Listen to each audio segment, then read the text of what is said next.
So I'm so excited. Today we have my friend, and I won't say how many decades because that would age us both. And if we're going to tell a lie, we have to stick to the same story. So Kim Gatlin from Dallas, Texas, and she's known for a lot of things. But one of the things that I love the most is she wrote a bestseller that turned into a TV series for ABC called Good Christian Bitches. And anybody that hasn't read the book needs to get it. And then you need to download it on Amazon and watch it. And it was produced by Darren Star. And it's a Texas version of Sex in the City, kind of. Pretty much, yeah. Oh I yeah. see a lot of Darren, you know, of Darren, like we're great friends. That's I've brilliant. never met the man, but I see a lot of Sex in the City type vibes. And Hmm. look, I can't tell you how many times I've watched Good Christian, but it never, and I'm like, oh, get to this part. And this is where Amanda says this and Carlene says this. Now, I know that you didn't write the series based on you kind of worked like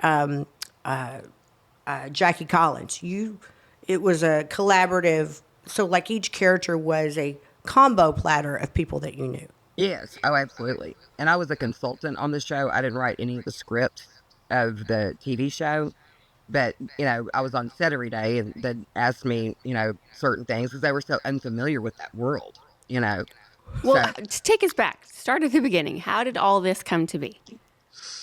so gosh, I guess it was like 2005 or six, that maybe. I think you So wrote it in '06. yeah, Rudy and I were going through a divorce, and it was so funny because I mean, we were always real private about what was going on in our lives, Oh, and and I didn't introduce that part. Your ex-husband and still one of your best friends and the father of your gorgeous kids is Rudy Gatlin of the Gatlin Brothers.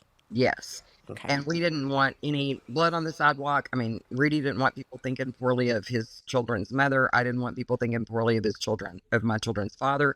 So we weren't talking bad about each other. We weren't oversharing, we weren't doing any of that.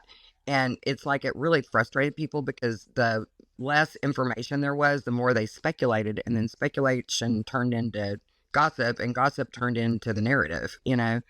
And I was so floored. And I was actually talking to this girlfriend of mine, actually, whom you know, Kristi, on the No. phone one night. And she goes, I'm really floored. She was single and didn't have any kids. And she was like, I'm really floored by the behavior of some of these good Christian women. And I go, you mean good Christian bitches? And we both just died laughing. And I said, you know what? I go, I'm going to write a book. I'm going to call it Good Christian Bitches. Because I'd already been laughing about how I was in therapy because I didn't want to screw up my kids any more than I thought they'd already be screwed up from a divorce.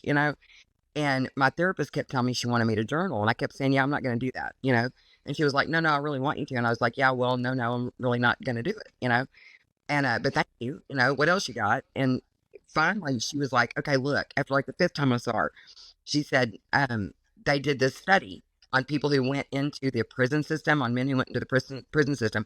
The ones that they had journal processed their emotions in a lot healthier way. And you could even see in their handwriting, their improvement, as they went along. And I was like, okay, well, if you'd have told me that the first time you asked me to journal, I would have done it. So I started journaling, and then I started laughing because, there was, how the neighborhood is. I mean, and it's the Right. same. It's so relatable everywhere. Anytime you're in an affluent neighborhood, I mean, it's like, people lose their minds over certain men who are available, if you know what I mean. And so, especially if they're the ones that, drove across town with, what do you call it, duct tape on their bumper, you know, Yeah. they've got a lot of stake there. Or they got And a plane in the hangar. yeah, yeah, but most, it's the ones who are the most vicious are the ones that are, they're, it's like, here's your one chance, fancy, don't let me down. You know what I'm saying? It's like, really, honey, you can have him. It's but anyway, it just got dumber and dumber. And so I literally started changing people's names in my journal. And I told my therapist I was changing people's names in my journal in case I got hit by a truck, because for some people when somebody finds it. And then the more ridiculous it got, the more I was like, you know what, this really would make a great novel. And I didn't want to be one of those people that always said I was going to write a book and never did, because there's so many people out there like that. Hmm. And so I wrote it. And it was crazy because I just got so lucky that issue of Newsweek that had Obama on the cover like the week before Yeah. the It election. was a commemorative issue, wasn't it? The commemorative issue, and so many people picked that up that never would have. And they saw I was in Periscope because the guy who was the editor of Newsweek at the time was a Highland Park kid, and so he had put me in Periscope, and a lot of people saw it that would have never seen it otherwise. And my phone just started blowing up from West Coast people, like the 2.5 Men, people who did 2.5 Men, and people who did Ugly Betty. I got all sorts of phone calls from all sorts of people, and I didn't know what I was doing. I had no idea, Because they wanted to option your book. hmm And I mean, my cousin was an actress. My ex-husband was a musician, but I didn't know Your anybody. cousin is Angie Harmon. Yes, but I didn't know people who like created TV shows. That was like totally out of my world. And were you still going through your divorce at the time, or was it done? And It was final. It was fine. But now I was single. And what's so funny is I was so used to going places by myself, like on weekends and stuff, because Rudy worked on the weekends. Mm-hmm. I mean, I didn't think like me being single was any different than when I was married because my husband was never here anyway, And boy, was it different. I mean, it was crazy. But anyway, And finally, look, dating or society in Dallas is a blood sport. oh, it's Yeah. sport. Yes, it is an absolute blood sport. Well, and that's what's so funny because it was so relatable to so many people because, it can be a blood sport in Houston. It can be a blood sport in, Yeah, but I feel Dallas is on a whole different playing field. it absolutely is. I mean, you are so right. And I don't Well, mean that in a derogatory way. I just feel Dallas is just extra. honey, these girls I are mean, pro They're series. pros. They are pro series. I mean it. And like I said, I don't mean it derogatory. If you're going to do something, be good at it. And they are. But they take it to a whole nother level. okay, I'll trust your word for it. There's a whole group of them that do not let any grass grow under their feet. Let me put it that way. Everybody knows who's Chuck's good and wanna whose know- husband isn't. I want to know what's been written in your journal since you published your book. Oh my God, y'all! You know what? That's so funny you said that because my mom passed away like last October, I'm and we so were sorry. super close, and she was like my best friend. And unfortunately, the amazing thing was my mother actually got the most blowback over my book than anybody, than anybody. And it was so funny because I didn't. Because you grew up in Park Cities. I mean, you're a Dallas girl through and through. Well, and that's so funny. Yes, because it used to crack me up because I used to laugh about the fact that these women would move to Highland Park, and you would think that they were airdropped into the middle of Highland Park Village when they, because even though they grew up 20 minutes down the road in East Dallas in some funky little neighborhood, they never talked about their old neighbors. They never talked about No. places they used to go. I mean, it's like they were born at age 28 in Highland Park Village, and that was the Right. big their story. You know what I'm saying? It used to drive me crazy, but now that But they're Mom- really from Terrell, Texas, and Daddy's in oil means that he works at a gas there, station. look, there are a lot of those, and they're lovely, and they were like Miss Tyler Rose and all that kind of stuff. But I mean, when I tell you we've got the assortment through and through, we have the assortment through and through. We've also got the girl that worked at Dairy Queen and got out. You know what I'm saying? And she's wearing a ball gown and cheering, what? Yeah. I won't mention anything by name, but I feel like I've got this new freedom now that Mom's gone because I don't have to worry about anything blowing back on her. So Right. I've been writing. Because she caught some grief. Bless Oh, her heart. She did. She caught a bunch, and I thought it was so funny because like I didn't. I mean, I caught a reasonable amount, but nothing like she did. And so anyway, now that she's gone, it's like I've just been feverishly writing, because it's like now I don't feel like I have to protect her anymore or worry about her getting any blowback. Whereas that was a concern of mine for a long time. And I had Good Christian Bastards already written. I mean, it was teed up and ready to go, but 2 or 3 times my show was supposed to have been rebooted. And, then COVID happened, and now Kristen Chenoweth and Jennifer Aspen actually that were in the show. One was Right. Carla, one was Sharon. And they became best friends from working on that show together and started a production company. And they're the ones who have an option now. Oh. That's fantastic. I know, isn't that fabulous?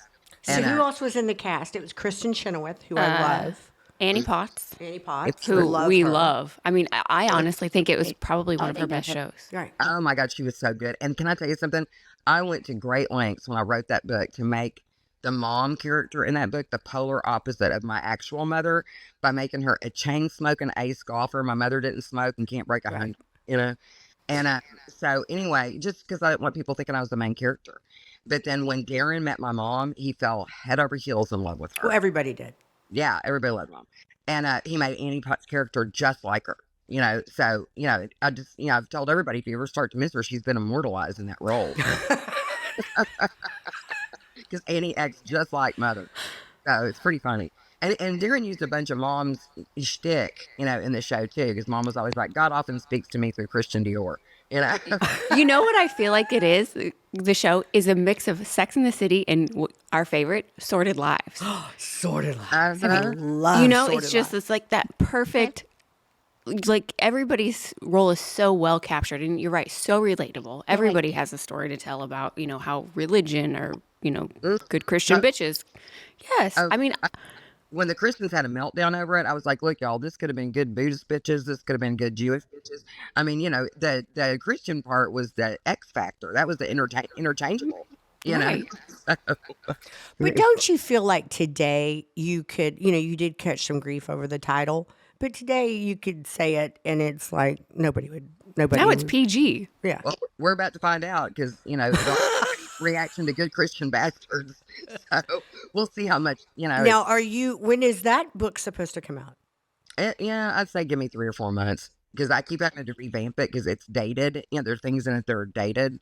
Because I had to put it on hold so many times because I was going to release it in conjunction with the reboot of the show. Just I figured it'd never do better than that opportunity, and then that kept getting pushed back, and I'm tired of waiting on it, so I'm just going to go ahead and do it. Did they film? They filmed right there in Dallas? A lot of the, yes, the pilot they did, and then the first 3 episodes they filmed a lot here. And then they went to where they were just filming exterior shots here. And you know what? That didn't bother me at all because, when you mentioned that I was married to a touring musician, I just felt like if those people could work and go home at night and be with their families, I was all for it. You Right. know? So, You just had to pinch yourself, like being on a set and there, you just go, okay, this was just an idea just a minute ago. And this was me having a tantrum, and look what it turned into. I think it'd make a great Broadway show. Oh, the best Fabulous ever. Broadway show. Okay, Now- you're not gonna believe this. Kid Craddock loved Oh, it. yeah. And he and my stepfather were really good friends. And he asked Jim, he goes, well, how's Kim doing when he heard my show got canceled? And he said, she's, kind of bummed, obviously. And he goes, you know what? He said, tell her that I did a pilot with Brad Pitt one time and it never saw the light of day. Tell her it may have just had 1 season, but she should be, really proud of it. And da-da-da. And he said, what is she going to do next? And Jim goes, well, she's talking to somebody about doing a Broadway show. Well, Kid had a whole catalog of Broadway show tunes, production numbers and stuff that he collected, and people didn't know that because with him being the DJ for pop music, that's what you'd think he would favor, but he loved Broadway music. And so anyway, he was going to fund the whole thing. We were going to start it at Dallas Summer Musicals and tour it up to New York so that we could own Right. the show. And then he passed away when he was at that golf tournament. It was just, We need to put it out into the universe I because, I've been thinking about it since I watched the show, which as soon as I moved to Texas 2 years ago, I was Kristi's like, you sit can't down, stay watch the show. until you watch the show. This Like, is the primer for first of living all- here in Texas. Exactly, yes. where'd you move from, Melissa? I'm actually from Iowa, but what's so funny is honestly, like, actually diving into a little bit of the concept about the book Good Christian Bitches is it is such a true statement. Like for me, I'm gay, and about 10 years ago, one of my high school friends, best friends, had been to church that Sunday and came home, and the sermon that day was about homosexuality and pedophilia. And basically, I got a message over Facebook that said, I'm praying for your soul, but I just want you to know where you're headed. And I'm like, hold on, you just went to be with the Lord and all these good people, but you're telling me that you're lumping me in with pedophilia. Wow. And I know that's a touchy subject, but it is what it is. Like, and on our episode with Shanna, we talked about it. And for me, I believe religion has got to the point where it's more about politics. Like, who are you? Who are you being seen with? What's, like you said, who saw me show up on Sunday versus what are you doing in the quiet of your dark home when you're by yourself, Right. or what are you really doing that show that you're a good human versus Right. right. That's terrible. Good grief. Well, and see, I thought the churches were becoming more tolerant of things that they didn't used to be very tolerant of, you know? Well, and that was a few years I ago. mean, yeah, I think that they are progressively, but I still think that there's an innate culture of people who attend church that subscribe more to religion than what it means to be a good human, which is what the principles of, I can I agree. think the Bible teach you. Right. Yeah. Well, so with some of them, it's more about law than mercy, grace, and forgiveness. You know what I'm saying? Right. And It's I'm, what are we driving? What am I wearing? Who, Mhm, a lot of them go get dressed up and go to Sunday. It's like they're mhm. coming out every week and they're Yeah. getting right with the Lord. And let me show you my new Chanel ballet flats, and I've got a new Birkin. And And then let's all go to the country club and have lunch. But And nobody knows that we're part of the swingers club that hits on Thursdays. that's exactly right. But they want to be seen taking the minister to lunch at the country club on Sunday. Right. While they're doing the swingers club on Thursday. It's actually don't no, I'm not kidding. It's gotten so bad in Dallas that this is a true story. I kid you not, and it's going to break your heart. I have a friend who's gay, and he met a guy one night, and they ended up like spending most of the night together. I think the guy left at like 4 o'clock in the morning. The next day, he goes to brunch with some of his girlfriends, and this guy comes in the door pushing a baby stroller with his wife. Oh, I'm not kidding. Yes. Well, funny you Yeah. say that. So I have tons of gay male friends, right? More gay friends than lesbian friends. And Uh, it's funny because as Kristi and I have talked about the dating service that we think we want to offer, like, how are we going to cultivate people who are single and want to be fixed up and match made and offering. And I said, look, I've got a lot of gay single friends that would love to date, and they're all on that swipe left, swipe right. And she's like, well, what's for context? Like, what are the other people on there? Every single one of my gay male friends who's on a dating app or has hooked up with people, hands down, will tell me that 90 to 95% of the guys on there are heterosexual posing married men that are on there for hookups. I believe And it. if you don't think that that's really out there and that's really happening, and that your husbands or whatever have bisexual curious tendencies or even homosexual tendencies, people are living with their head in the dirt. Yeah. now, wasn't that one of your characters? What was his name in Uh, the show? Rip. Was it Carlene's husband? Oh no, it was Cricket's husband. Cricket's husband. Rip was his lover, and I can't think of his name now. And that terrible. Somebody asked me, you want to know something really funny? Somebody was asking me the other day about one of my characters. I just busted out laughing because I got this flashback.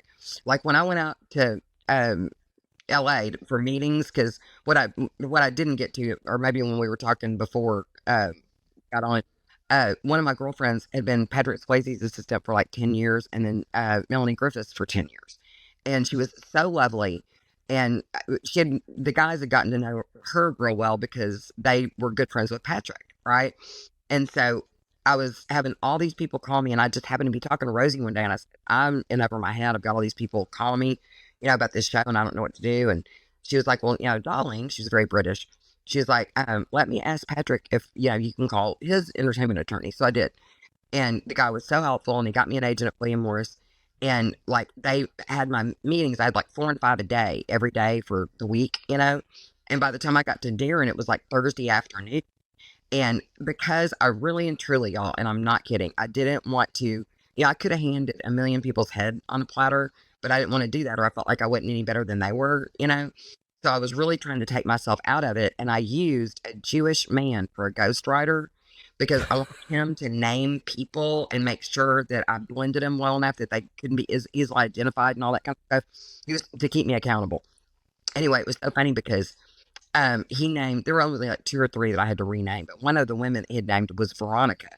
And that's who ended up being Heather. Okay. Okay. And it was so funny because when Darren was asking me something, and I could tell he'd read the summary that William Morris had sent out about my book, and he really read my whole book. And of all people, I wouldn't have thought Darren would have read the whole book. I would have thought he'd have read the summary, right? And he was asking me real specific questions that let me know that he had read the whole thing. And then finally he said, who was the character that did blah, blah, blah? Well, all I could think of was her original name, which was Veronica and not Heather. And I was like, I know this man's sitting there thinking, you didn't write this book yourself. Because I could not remember her name to save my life. And now I can't remember Mark Declan's his real name. I can't remember Cricket's husband's name. The character name. But he was, they're a power couple in Dallas, Mm-hmm. high society, and I think he has car dealerships in Uh, the, or no. oil, or, Yeah, yeah, but yeah. he's got No, a big he was ranch, husband. Yeah. and he's having an affair with his With the ranch Ricketts foreman. man. Yeah. But she knows and she Yeah. accepts and she, and we just read all these stories about, stars from the 50s and how much of that culture was such hush hush, but they couldn't talk about it because they had, these clauses in their contracts. They could be instantaneously canceled. Mhm. People don't think that that is not a real thing that has evolved. And Billie Eilish just came out and she was like, I was outed by somebody else, but I hoped I'd never have to talk about my sexuality or my preferences. And as much as it has progressed, I think that there still is a stigma that's attached to it for certain people to say, hey, this is me or this is my identity and I own it. But I think, again, like you said, your book does such a great job of portraying these characters and what real life really does look like. Yeah. Yeah. And it does look like that. I mean, it's crazy, It's tongue in cheek, it's fun, but and especially if you're from Texas, you're trying to figure out who all the players are. Yeah. Well, it's so funny because somebody had said something to me at one point. I mean, like when it got really bad, because this one woman in particular was just certain that she was this one particular character. And I mean, it was everything I could do not to go, okay, in the first place, you're 40 years too old to be her. No offense. But anyway, somebody was like, God, whatever you do, don't move. Like they'd run me out of town or something. And I was like, oh, honey, are you kidding me? I was born and raised here. I've seen them come and I've seen them go, and I am still here. I'm not going We anywhere. need, we need to take Kim with us to comedy camp. You need to be on stage telling the story. Comedy camp. Did y'all go to comedy camp? Oh, Yes. Oh my God, it was so much fun. I So bet. much fun. I didn't even know you could do that. Jay Leno and Adam Carolla host this comedy camp probably twice a year now. They've only done two. We've been to both. But yeah, you'd have a hoot of a time. Yeah. Oh my God, that is so great. And everything from screenwriting to, it's not just stage, but how to do everything from the behind the scenes. And I mean, everything you've done already, but Yeah. still just such an access we point. could have saved thousands and just called Kim. Yeah, we could. Teach us what you know. That's hilarious. Now, is there anything that you've got? Give us some tidbits of good Christian bastards. Well, you know what? It's so funny because, I mean, I hate to say this, but so often they're worse than the women as far as the duplicity goes, and then they're like the loudest and the most opinionated in their what seem to be everyday perfect life. But they're as bad as the women, if not some of them worse. And so it was just really interesting because, like you got to remember, since I did grow up here, I mean, I remember when I made the adjustment from like going out at night with my friends to going out and seeing Mr. So-and-so with somebody that I knew wasn't his niece at the valet getting his car. Right. And, what I mean? And I mean, I knew, the guy who was super religious and made sure his family was in church every Sunday and at the club for lunch after church on Sunday, oftentimes with the minister.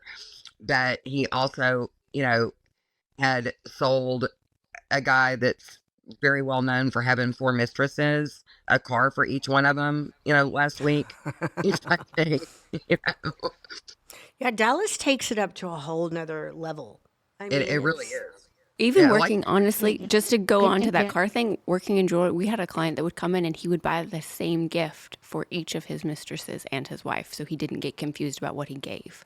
But again, one of those people that, I subscribe, I'm Sunday, Wednesday, Christian. Yeah, I'm telling you, they do it all the time, and that, and they cheat a lot of different systems that you'd think if they were, that stand up of a Bible beating guy that they wouldn't. I mean, I can't give too much away without going, well, now you don't need to read the book. You know what I'm saying? No, but it definitely, you need to have one to complement the other one. Yeah. Well, I mean, I didn't want people to think I was just picking on the girls either, because some of the men are even worse than the women. I mean, some of these men are just, they've got the perfect little family, and you know what I don't understand. I mean, it's like we all know when somebody else has been riding our horse. You know what I'm saying? So I mean, it's like, don't tell me that you don't know that your husband is a serial adulterer, ma'am. I mean, but Well, she acts like she doesn't know, and I'm like, how can you do that? And, with your kids, I mean, how can you look at your children? Because, people say stuff to their kids, I mean, they have to, because people are just cruel that way.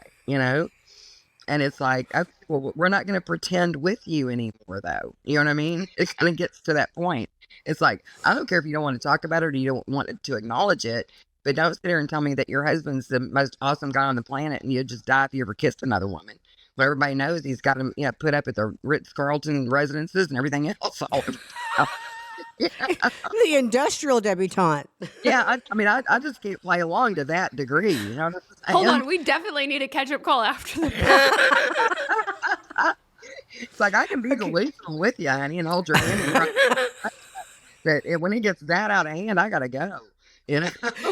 Okay, so we'll save names to protect the innocent. But Kim and I Always. have a mutual friend, and she is funny. She's was married to another friend of ours that has passed on, and I fixed them up. And I remember calling her saying, hey, I didn't get a call. How'd the date go? And I had fixed her up with her last few boyfriends. And she's like, it's still going on. I'm like, you're kidding. How many days later? I don't know. This is like day 2. And so he told her that morning, he said, hey, he said, my family is having a gathering this weekend at the Dallas Country Club, and I really enjoyed our time together, and I'd like you to stay. And he said, here's a credit card, or he said, to go see my lady at Neiman's, and she'll just put it on my account. I know you didn't bring extra stuff with you, and just whatever it is you need. And she goes, I hope you don't think because you whipped that black card out there that we're going to be, intimate. And he goes, we were intimate for 2 hours last night. She goes, give me that card. I'm staying. And they got hitched. And they got hitched. Yep.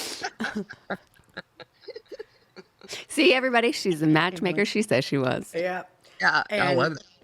But I just go back through because you find yourself, especially if you're from Texas and you know Kim and you love Kim and her sense of humor, you'll go back through and there's so many little caveats and one-liners. And But what was really funny, and she's going to kill me for telling this, but my cousin, Angie, was starting to see this guy. Like, it was brand new. They just started talking, and all that, and they hadn't even really gotten together yet. And they'd known each other. They used to model together in Milan, like when they were 18. They both of them. And I mean, he was a straight guy, but he was a model, and he turned into an actor. And so, long story long, I go, what's this guy's name? And she goes, Greg Vaughn. And I went, Greg Vaughn? And she goes, yeah. And I go, Greg Vaughn. I go, wait. I go, that's the guy who died in the opening scene of my show getting a blowjob. And she goes, what? I go, I think so. And I pulled it up on YouTube. And I was like, yeah, that's him. She was like, oh my God, I had no idea. So we used to call him GV3 because every time his name came up, we'd all laugh about how I had to say his name 3 times out loud to try and place him. But it was so funny because he used to fuss all the time and go, he was like, I can't believe you pulled me off, I was like, that wasn't my idea, and I would have never ever done that because I felt like it left way too much material on the table. now, was it just half chance that your character was his name? Oh yeah, the last Yeah. name was Bill Vaughn. Well, here's what's so funny too is my ghostwriter had named Amanda's husband Frank, and Frank Jr. was the son. I was like, I'm never going with that. And then I was talking, but I couldn't figure out what else to name him. And I was talking to a friend of mine one time whose brother had been named after a family friend. And anyway, it turned out to be Bill and Will based on that. And so anyway, but yeah, so he was Bill Vaughn and Greg just happened to be Greg Vaughn. So it was funny. It's like everything revolves back to the Cattle Barons Ball. You can have 8,000 other charities. Is that really a thing?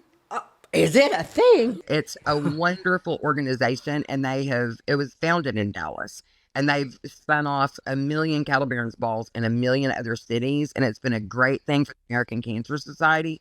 That one particular year, one of my biggest people that was giving me a hard time, and look, I've been at Cattle Barons for years, they'd come to me 4 different times asking me to chair, and I never could chair because my husband It's was an gone. undertaking. It's Yeah. huge. Well, my husband was gone all the time, so like if something were to happen, it was just me. You know what I mean? So I just didn't feel like I could commit to that level of responsibility. Although I chaired production for years, I chaired the auction, I chaired everything, but I never chaired the actual ball. And so anyway, it was so funny because somebody who was literally like my mother's age, okay, who was way too old for cattle barons, who should have never gotten in, and who chaired the ball. And every once in a while, you get somebody who's going to reinvent the wheel or thinks they're going to, and all they do is end up making everybody's lives miserable, And so we had a ball chairman like that year, and she had been one of the people who'd been the biggest problem, as far as not bothering me after I got a divorce. So of course I had to include it. But it's nothing against. It's no knock on the organization. It's a wonderful, wonderful group that does really great things. But it was just too, it was because sometimes you'll see people they'll literally show up in a ball gown because nobody bothered to tell them that yes they call it a ball, but it's not a ball gown type ball. It's a denim and diamonds type thing. And Okay, so I remember going, and it had to be the mid 90s, and it was at Baxter's Ranch. yeah, And, Star Ranch. yeah, and all of a sudden you look over, and it's where they had filmed the original Dallas. And yeah, there's, what would you say, 1,500 people? I mean, it's so many people. And the catalog is like the Yellow Pages. Auction catalog. Yeah. Auction catalog. And I mean, their cars, I mean, millions of dollars are raised in this one night. And then all of a sudden you hear, "Pa, pa, pa, pa, pa, pa, pa," and you're going, what's that noise? Oh, that's just Mike Mullen landing in his helicopter. I mean, it was like, and look, I've had 6 strokes. I can't remember what I had for dinner yesterday. And we were in Kentucky recently, and it was a Sunday with your friend Scotty, and there was this beautiful farm that he wanted to show us. And he said, I don't know if I can get the real estate lady on the phone. And so I'm just kind of listening. I'm along for the ride. And like I said, this gorgeous farm. And he's like, you Texas women. I said, wait, what? And Marilyn Hoffman had it listed. I said, put her on the phone. I said, Marilyn, I said, do you still have that beautiful white leather outfit that you wore to cattle barons? I could still remember, I mean, like yesterday, what she was wearing. You've just never seen. Hollywood should just come film that for B-roll for everything going forward. Well, everybody had Milo make their outfits, remember? And I mean, just Yes. Ren Ellis, but even before that. And it was so funny because I mean, it's like it was a real event. Yes, And it was. it used to be smaller and a lot more exclusive. And the particular year that I was picking on it in my book, it was like 3,000 people, and it looked like a Carnival cruise ship had docked. And Right. I'm not kidding. I mean, I was like, you've got to be kidding me. What is happening? I mean, it was unbelievable. I mean, it's gotten better again, but And I anyway. mean, they get to issue you a welding cap when you get there because there's so many freaking diamonds that are like 20 carats. Don't look directly into the sun, and Yeah, don't or look you're at that lady's diamond. you'll turn to stone. Exactly. But I mean, you see these women that are just like, nobody talks about. I remember carpal tunnel. Was it like in the 80s was the big Yeah. thing? Everybody's like, I have a keyboard now. I work on a computer, so I have to have carpal tunnel, surgery. Nobody ever refers that to their diamonds in Texas. When people say, is it gauche to wear diamonds in the middle of the day? Not if you're from Texas. I was gonna say that was one of the first things. It's like I'll never forget. One of Mom's friends had this watch that was just. I mean, it was ridiculous. And I was like, "Did you sleep in that?" Because that was back when the rule was you didn't wear diamonds during the day. Yeah, where I'm from, I mean, I'm just thinking, my ex-mother-in-law, she'd always say, oh, honey, turn that around when you go in the store. Don't let anybody see it Yeah. on your hand. Yeah. I get it. I had a big, in the last few years, a big meeting in the Midwest with somebody that very prominent name, and they said, "So you're going to go to see him to talk about your charity?" And I said, "Yes." "What are you going to wear?" And I said, "Clothes." Yeah, they don't. Yeah, Omaha hasn't experienced Texas yet. Omaha, I just gave it out, right? Omaha hasn't experienced Texas. You may be shiny. And I was like, okay. I've never felt so insecure. I had never thought about that until. Oh, it's true. We just went to a foundation in Boston last year that gives specifically to canines. And I know we're going off topic a little bit, but I looked at Kristi that morning and I said, look, I need you to match the wall. So black, brown, nothing, no makeup, no lipstick, not carry a hobo bag with you or something. She was still too shiny. They wouldn't write her a check. Well, she's naturally shiny then. That's the problem. Naturally She was shiny. born with it. I'm naturally shiny. No, she totally is. And I mean, it can work against you. Yeah, sometimes, but not very often. And with the right people, it never does. You know what I mean? Texas should be its own state because it definitely has a subculture that is unlike any other place I've ever been. Its own country, you mean? Because it is its own state. Oh, yeah, it's a country. Yes, right. Give us some more juicy. Are there some? You know who I miss is our good friend Alan Pepper. I miss him. He was a society writer in Dallas, and unfortunately, he passed away.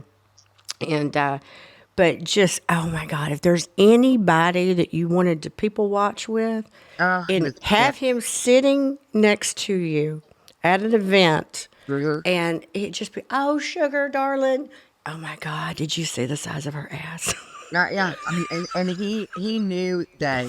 I mean, the deep history on everybody and everything. You know, I mean, it was so fascinating because he was just like a walking encyclopedia. I still talk to his sister often, because they were so close, and I don't even know if you know this, Kristi, but Yeah. every place we lived, like Nashville, South Carolina, every place that we lived, he came to see us and stayed with us when he'd come visit. And then his father would also come see us and stay with us. And I just loved that family. But he had the most wicked sense of humor. He did. You didn't feel like you were being ugly and gossiping when you talked to him. You just felt like you were gathering information. No, he wasn't. Taking a history class, that's all. Yeah, I mean, it was just the way he was. But you know, there's so much material in Dallas, and I mean that in the most glowing way. Yeah. I mean, think about it. If you're an alien and you're watching down and you say, let's just focus in, what's this big population here? Let's go in here.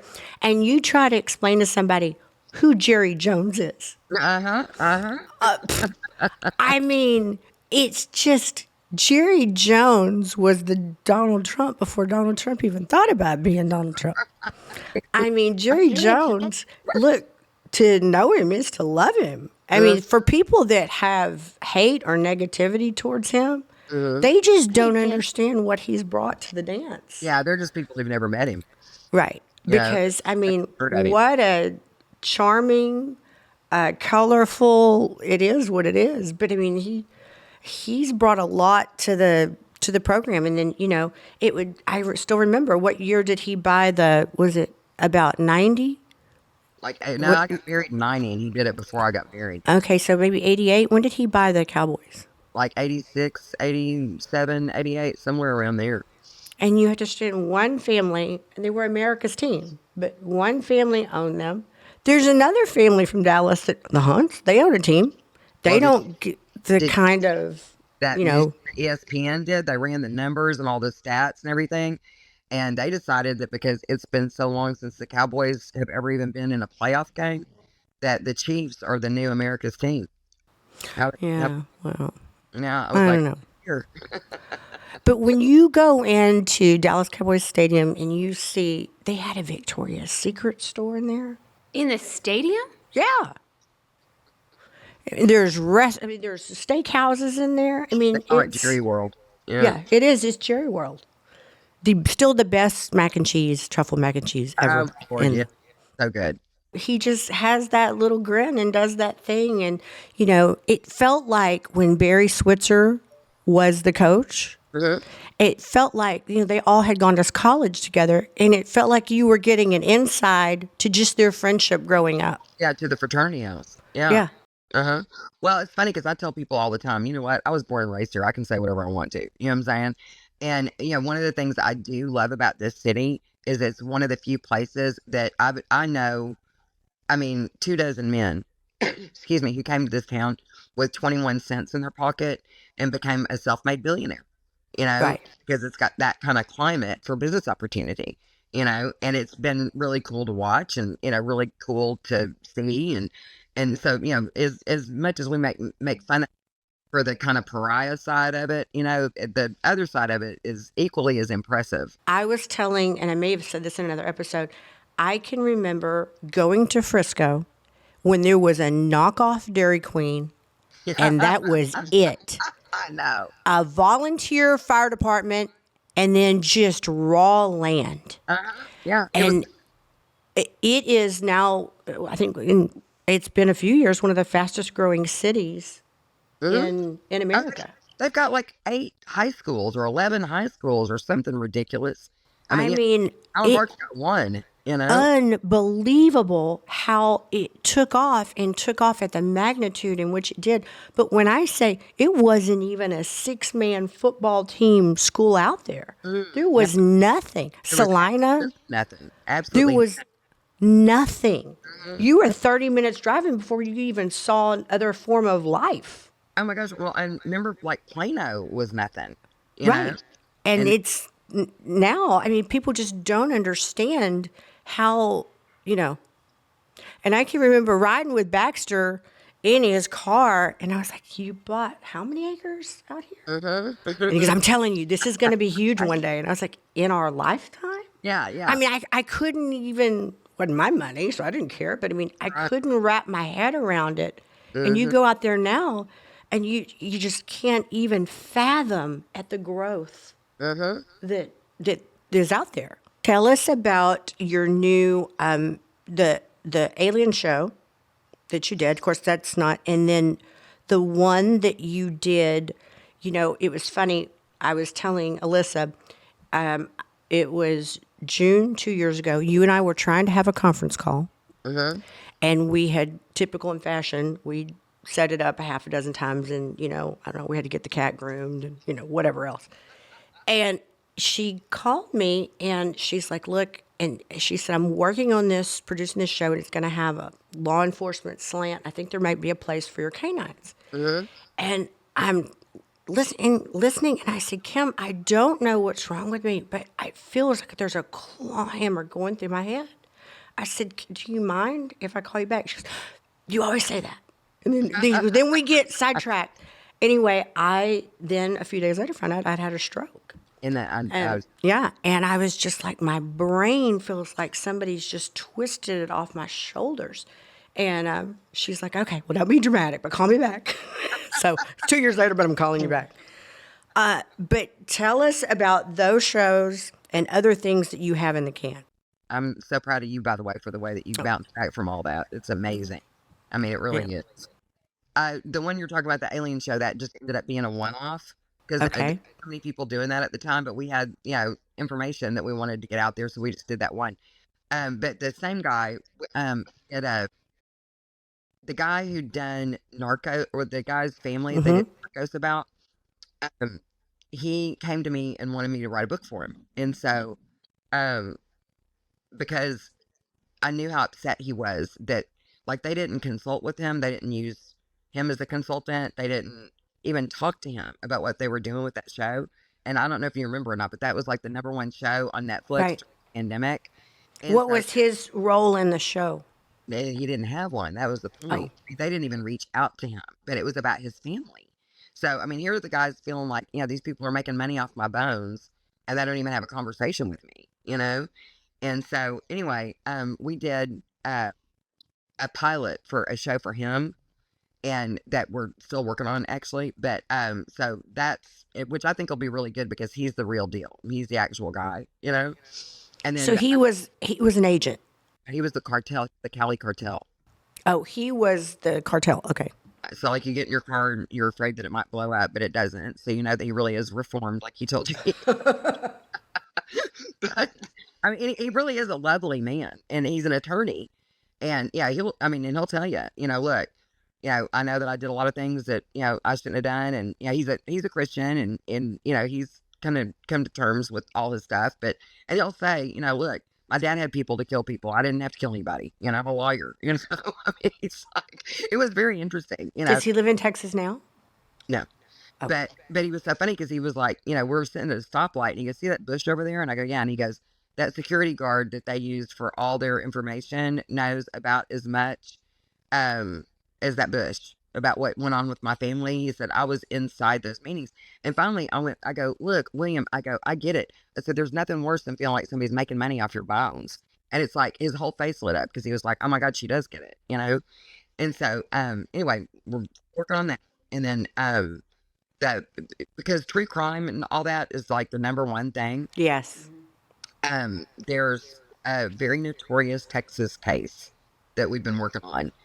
And it's like, you didn't think it could get any dirtier or any weirder, like back in the day in the late 70s, early 80s when it happened. But then, like, we went to, how they've improved the DNA so much in the last 5 years. So, we went to go have some stuff tested, and it's not a cold case, although nobody was ever convicted of these murders. The case was closed. How many people were murdered? 2. 2. Mm-hmm. A little girl in the.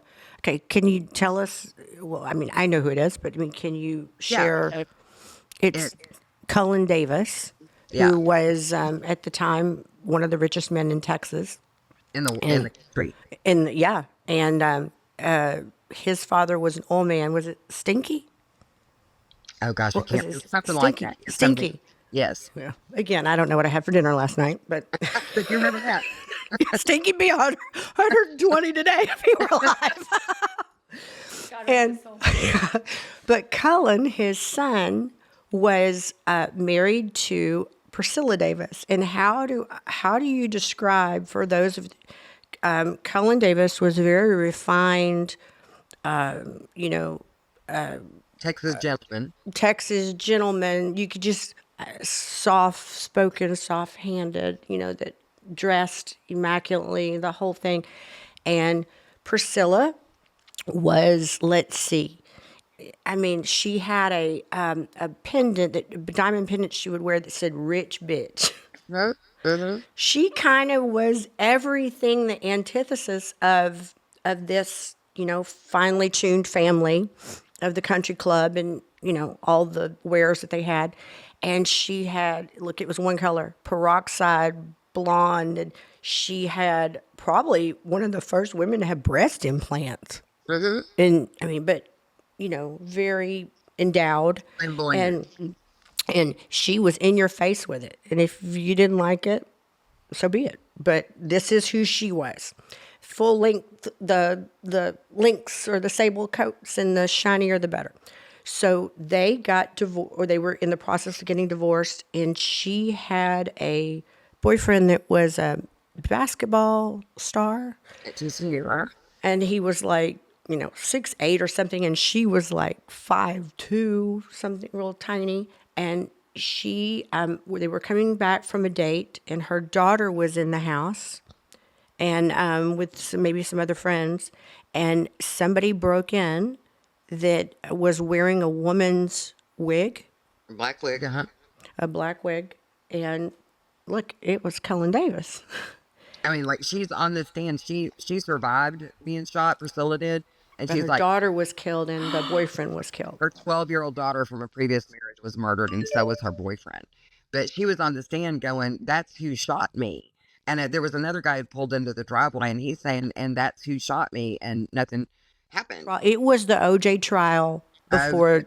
Absolutely was. That is. And it's all my mother could talk about, and I was in elementary school, but you still tuned in. It was pre-empted, the show Dallas. It was everything. Everybody watched this trial. And Kristi, you'll love this. So my little brother was in the same grade as Brian, one of Cullen's sons. And, we had 6 kids. So when you've got 6 kids, you don't get to take friends on trips, And so all of a sudden we're in Aspen skiing, and all the other kids, I was the oldest, so I didn't, gripe, but all the other kids are going, I don't understand why Paul got to bring a friend. My mom's like, well, because his dad's kind of having a little difficulty right now, and we thought it'd be a good time to get him out of town. Some little old thing like your dad was indicted for murder. Yeah. But he had his new wife by his side, who was, of the cloth, and just, the Laura Ashley up to her Adam's apple and While he's on trial. while he's on trial. And look, you just look at him and you think, this guy's not capable. I mean, he just didn't fit the bill. I mean, it wasn't like you could look at an OJ and say, okay, I could see that guy could overpower two people. This guy was kind of milquetoast. I mean, I hate to It's true. describe him. So what avenue of this case are you working, Kim? Well, see, here's what's funny is because these people came to me, and there were people who'd grown up in Fort Worth, and so like it was really a big deal to people who grew up in Fort Worth, right? They grew up with that being on the news every night, and they're TV people, and so they came to me. They knew I'd done a documentary before, and so they were like, we want to talk to you about this, and I was like, okay, well, this is gonna be kind of hard because I'm friends with the family, and then I thought, well, wait a minute, because they seemed so convinced that he had done it. Then I thought, okay, well, then I can be the objective person in the middle of it, Right. And so it's basically, now that this new DNA is out, that, I mean, it's ridiculous how accurate it is. Like, they've solved stuff that they couldn't have solved before. That what we're worried about, and right now we're waiting on answers from the Fort Worth Police Department, because you want to talk about getting homeboyed, and they deemed Stan Farr's case and Andrea's case, the 13-year-old daughter, closed. They're not cold cases. And they should be cold cases because no one was ever prosecuted. I mean, nobody was ever convicted. So, yeah, Colin was prosecuted, but he got off. Right. So they should be listed as cold cases, and they're not. And the only thing that concerns me about that is once they're deemed a cold case, then they can get rid of the evidence. Unless they're deemed Closed. a case. Yeah, not cold case. I misspoke. Well, so when did Cullen finally pass? And Priscilla died not that long ago? And Colin's still alive and got married last week. Last week? Last week, and he's 93. My invitation must have blown off the porch. Mine. Yeah. So I need to know, what did he, as he chose for his, I assume this is the, Well, I'm curious, what's the general opinion? Like, are you of the opinion he's guilty or not guilty? yeah, I'm of the building. Yeah. Kristi, weren't you real good friends with Racehorse Haynes? Yeah, he was my neighbor. Yeah, that's what I thought. And, yes, Racehorse Haynes, I'm sorry. I said DeGuerin, but Racehorse Haynes is who, yes. You know what he Racehorse paid and Wittering. What did he pay him? Today's equivalent of $32 million. Yeah. Oh, wow. Yeah. Yeah, he did it. Racehorse Haynes. Yeah. Listen, yeah, he did it. There's a whole new meaning to that old saying, I got enough money to get away with one murder. Yeah. And What's it going to cost for two? but the big mansion, the oil, the diamonds, I mean, it made for everything. We were getting ready to go into the decadent 80s of those LBOs and the power wives and all those kind of things. That's what they represented. And you just look at this guy and you think, wow, she's really shiny compared to how he was brought up and, all these things. And but I mean, she was the iodine and baby oil, and she'd walk around in a bikini with high heels. I mean, it was Central Casting could not have written this. And how long were they married? 5 minutes, who cares? I mean, Yeah, 15 minutes, maybe. Yeah. 15 minutes. Well, and Long enough for her to make an impact. Stir up a little bit of crazy. We're still talking about her 40 years later. Yeah, when she died of cancer about, I don't know, 20 years ago, 30 years ago. No, And, she didn't die. But maybe like 10. Priscilla? Yeah, she Yeah, had a where- book. And Oh, she, A guy named Greg Brown wrote a book about her. I don't know what year it was, though. But what I was going to say is the last thing I want to do is another documentary that says, we think he did it, but we can't prove it, which is what we got, unless we can find some evidence that was left behind from those other cases that weren't solved. So that's kind of what we're waiting on right now. I have to tell you, I guess I was in 7th grade. It was the first time I got sent to the principal's office. Didn't happen often. But we were supposed to write, well, it was out of concern. It wasn't really, it was one of those, it's even worse that like your daughter hit somebody or she got caught cheating or did this. It was, we need to have a talk with your mother. She needs to come to the school. Uh-oh. So I had written a play and we had it was just like a little one pay, like a little scenario thing we're supposed to act out. So there's like 8 people in my little group, and I said I've got all the writing part. So I had said in the play that this man shoots his wife, and that her North Beach leather pants were so tight it held the blood in until the ambulance arrived. Well, my teacher was so concerned with, how do you know about North Beach leather pants? And does your mother know that she should be concerned that you're on a wayward path? You can't do basic I'm going subtraction. to need that teacher's number. Yeah, you can't do basic subtraction. But that the velocity at which a 357 is going to go in and explode inside of a woman wearing pants that are 2 sizes too tight leather. I said, I know, it's a gift. Like, where's Michael Hoban when you need him?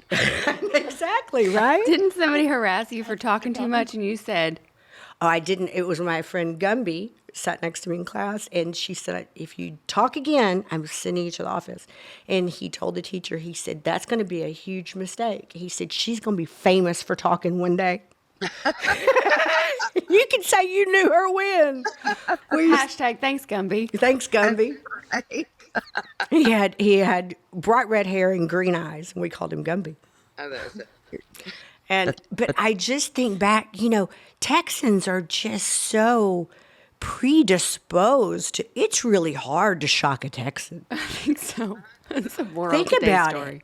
I mean, if you show up with a diamond ring, I can remember Boone's 5th wife or something like that. They came to a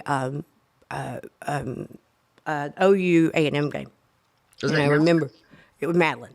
Madeline, okay. And so she walks in, and she couldn't have been 102 pounds. I mean, she's teeny tiny. Soaking wet. And, you're right. And so she puts that hand out there, and I said, I just got to see what 32 carats looks like. I looked down, and I said, oh, well, that's that's heart-shaped. Well, yeah, they're good for you. Good for you. It's just lovely. Bless your heart. It is lovely. It is lovely. And like, who buys a baseball-sized heart-shaped diamond? I don't know why. I don't know, but I think you should also educate listeners what Texas, bless your heart, is actually code for. For F off. It can mean a lot of different things. It's like the F word can have a lot of different connotations. Bless your heart means a lot of different things. Solid F off. Yeah. Well, or you can really have compassion, and you just kind of say it, and it's kind of a segue phrase that you just say, oh, bless their heart. It can also mean what a moron. Yeah. Or that you really do have compassion for somebody, and, You shake your head. Bless her heart. yeah, bless your heart. And, old enough to know better, and bitch did it anyway. Yeah. And took pictures and did it twice. That's dumb as a rock. Well, Kim, one of the questions that we just want to ask before we close out, we've decided we want to ask people at this point in your life, your journey, what's one lesson that you wish you could just let everybody know that's a really good lesson to have, and learn it soon, folks? Oh, man. I mean, my new credo is trust but verify. Okay. And I'm telling you, I'm dead serious. I mean, starting at 25 probably. Because, here's the thing. When people come to you with an extraordinary story, you're just kind of like, oh, how cool for you. You don't think, oh, this person's full of it. You know what I mean? That's not Right. your first reaction isn't that. And so I am just coming out of this season that I was in where, I just got hoodwinked like crazy, by, several people. And like I said, I'm on the very tail end of it, thank God. But had I done my homework in the beginning, I would have, because I never wanted to be the bitter, angry, burned person that's so suspicious of everybody. I don't want to be her either. You know what I'm Right. saying? But I'm tired of being a dumbass all too often. So, I got a bad case of the dumbass for a few years, but it's over. All right. I love you, Kim. Love you, girls. Thanks so much for having me. I enjoyed it so much. Thank you. And with that being said, say goodnight, Lucy. Good night, Lucy. Good night, girls.